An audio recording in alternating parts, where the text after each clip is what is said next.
Here's just another little Barrow Tame team episode. We're up in the area of the Cemetery Cottages, Ormskill, on the junction of Elm Road and Maple Street. And there's this old structure that I recall with a plaque. Now this structure has survived the incursions of these new house developments. I just wanted to get this plaque down on the record before it potentially disappears. It's quite interesting. This stone was laid by J.M. Weil, Esquire, manager of the Barrow Haematite Steel Company, February the 3rd, 1894. Unto thee, Lord, be the glory. And it's quite interesting because it records who was the manager of the steel company at the time. And it'd be a shame if this little detail of history got lost, wouldn't it? On the old map, it's called a mission room.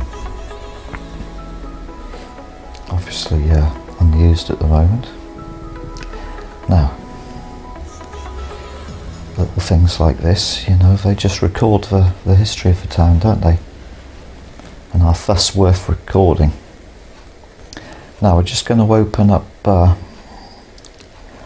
in a minute down the street on another plaque that's in this area. Just give me a minute. Now we're on the junction of, oh, not on the junction, we're on Oak Road, and there's this commemorative plaque commemorating the Great War of 1914 to 1918. As you can see, it's quite an elegant commemorative plaque in marble, and it records the names of people who fell during that war, presumably from this area of the town back at that time. It's just sitting here on the end of a domestic dwelling, but it's very elegant, isn't it? We're just down here by the reservoirs off Schneider Road. There's some swans and ducklings there. And just this time of year, spring, first sort of bit of sunshine, it brings out these gorse bushes. And the smells, if you get your nose right into these flowers, it smells like Malibu, it does. Blinking gorgeous. You know, a sweet coconutty essence. It's just amazing. And there's a rugby ground or a football pitch over there, which again used to be a reservoir before it was infilled. And we're on the hunt for some metal pipes that I've been told about. Just looking for these blinking pipes. Can't seem to find them.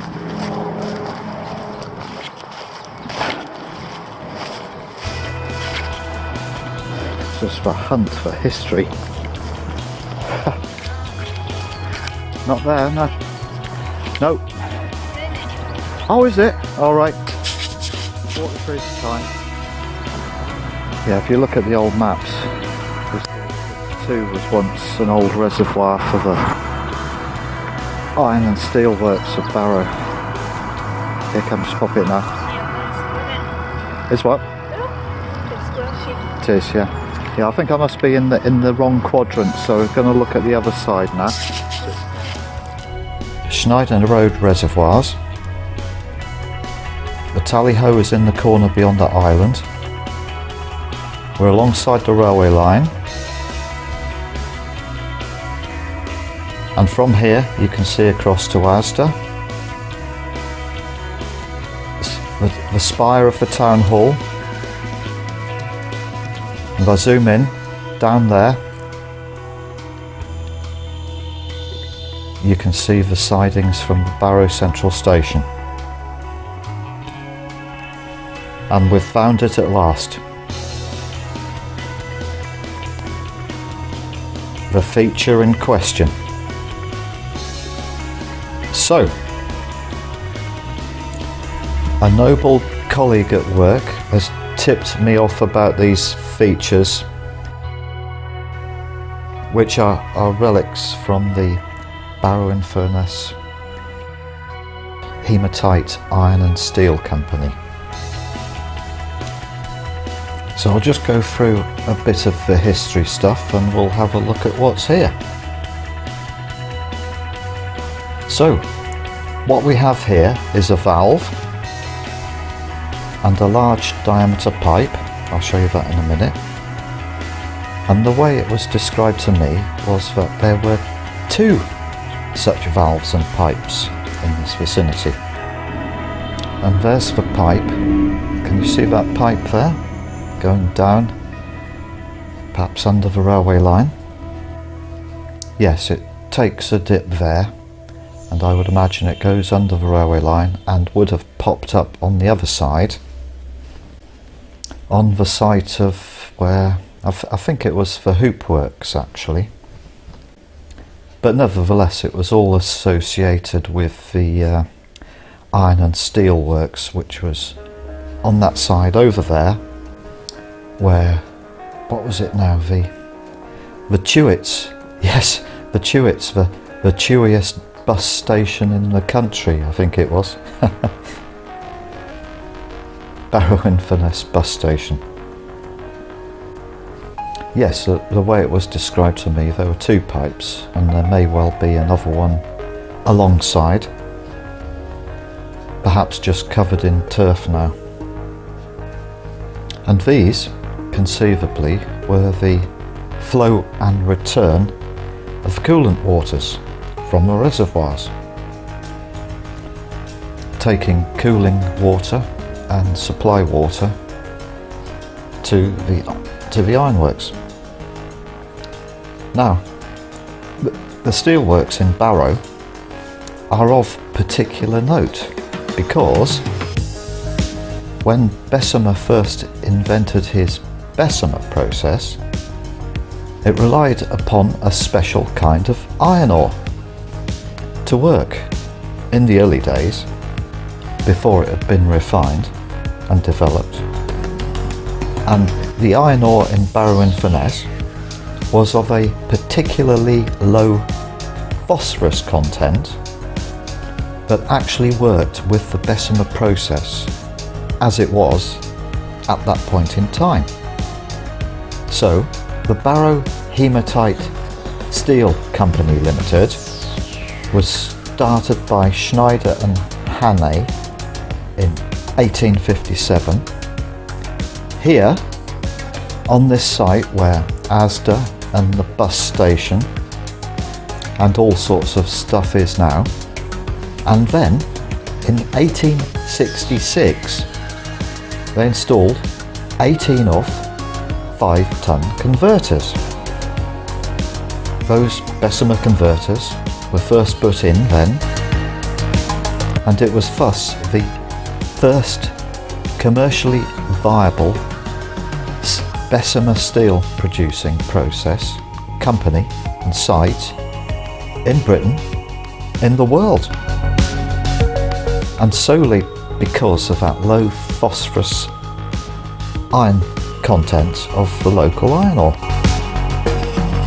which just happened to blinking work with it.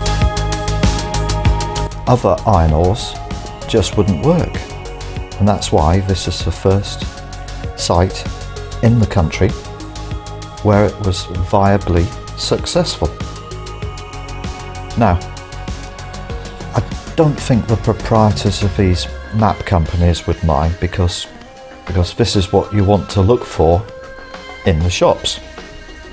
And I recommend these maps. You see that there? This is just the front cover of the Victorian Town Co map. And if you go into Heath's or that other bookshop, is it Ottica's, is that right? I forget now. Then you can pick up a copy of this, and this is what you'll see, because it's the front, the packaging of the map itself, if you like. And on this particular one is a sort of snapshot of the Iron and Steel Company works that we're talking about here, as it was then back in 1873. It's such a complex network of stuff, railways and such forth, you know. And there's another map here. These are good too. I've got nothing to do with these maps, you know, just recommending them. So if anyone's interested, go and get one. And there's a historic image of this site, bristling with chimneys. Yeah, so like I say, go and seek these maps out. This is the Godfrey edition. Go and buy it. They're blinking brilliant. Yeah, they're wonderful. This series comes in 5 different sections of the town. Highly recommended. So I think that's it. Yeah, this interesting old valve, supplying coolant water for the ironworks, taking water from this reservoir, and indeed the other one, which has now been filled in for football pitches and such forth. Right, well I think I'll close this video here. If anybody has any comments or observations, please put them down below, and subscribe, like and share. Thank you for watching.